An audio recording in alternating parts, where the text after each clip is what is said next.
The monument stands in what was once one of the most powerful cities of the Eastern Mediterranean. In Ephesus, along the routes that once led toward the Temple of Artemis, an unusual structure rises from the late Hellenistic landscape. An 8-sided tomb constructed from carefully cut limestone blocks, elevated above its surroundings and positioned in a prominent urban setting. Its geometry is deliberate, its masonry refined, and its visibility unmistakable. Whoever was placed within it was not intended to vanish anonymously into the ground. The tomb is dated stylistically and archaeologically to the final decades of the 1st century BCE, a period when Rome's internal conflicts extended deeply into its eastern territories. Ephesus, wealthy and strategically placed along the coast of Asia Minor, became a stage upon which political decisions carried consequences far beyond the city itself. In 41 BCE, a royal woman was executed there on the orders of Mark Antony. She had previously sought sanctuary within the Temple of Artemis. Her name was Arsinoe IV. Arsinoe was the half-sister of Cleopatra VII.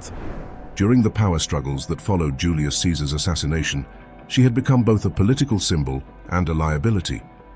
Antony's decision to eliminate her was part of a broader contest over legitimacy in the Roman world.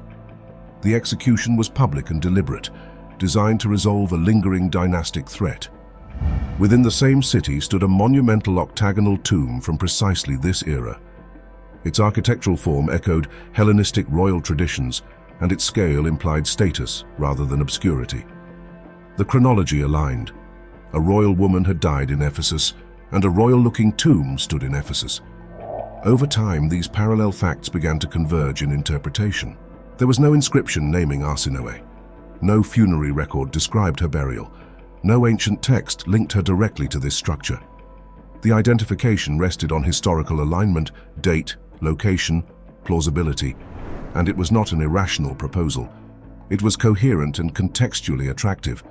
Through repetition in scholarship and public history, the Octagon gradually became associated, almost automatically, with Cleopatra's sister. Certainty rarely arrives as a declaration, it accumulates through acceptance. Skeletal remains recovered from the tomb were long assumed to support the prevailing identification. Only later were the bones examined with more advanced biological methods. Osteological assessment estimated the individual's age at death to be approximately 11 to 14 years. Subsequent analyses indicated male sex.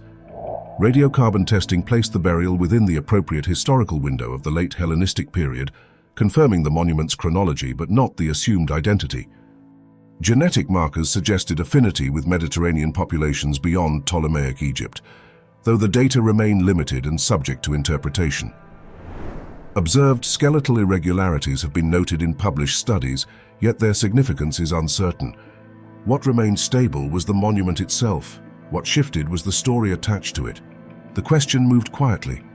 It was no longer whether Arsinoe had been executed in Ephesus, that event remains anchored in 41 BCE, but how a plausible convergence of architecture and history had solidified into accepted fact without direct proof. A name adhered to stone because the narrative fit what observers expected to find.